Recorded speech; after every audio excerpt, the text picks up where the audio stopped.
মৃত্যুর পরও বিশ্ব রেকর্ড গড়লেন জুবিন গার্গ। গায়কের কফিনবন্দি দেহ আসামে ফিরতে রাস্তায় যেন জনজোয়ার। গোটা বিশ্বে মোট 4জন শিল্পীর শেষ যাত্রায় এমন জনসমুদ্র দেখা গিয়েছিল। জুবিন তাদের মধ্যে অন্যতম।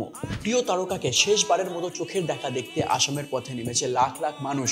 সেই অনুরাগীর সংখ্যাতেই লিমকা বুক অব রেকর্ড গড়েছে জুবিনের শেষ যাত্রা। তালিকায় সবার উপরে রয়েছে মাইকেল জ্যাকসন, সেকেন্ডে রয়েছে পোপ ফ্রান্সিস, 3 নম্বরে ব্রিটেনের রানী এলিজাবেথ II, 4র্থ নম্বরে ভারতের জুবিন। প্রিয় গায়ককে শেষ বিদায় জানাতে রাস্তায় নেমেছিল প্রায় 17 লক্ষ মানুষ। ভারতের বুকে এর আগে কোনো তারকার জন্য এমন বিপুল সংখ্যায় মানুষ নেমেছে বলে নজির নেই। যদিও উত্তম কুমারের মৃত্যুর সময় কলকাতার রাস্তায় নেমেছিল হাজার হাজার মানুষ। রবীন্দ্রনাথের প্রয়াণের সময়ও এমনই জনসমুদ্র দেখেছিল ভারতবাসী।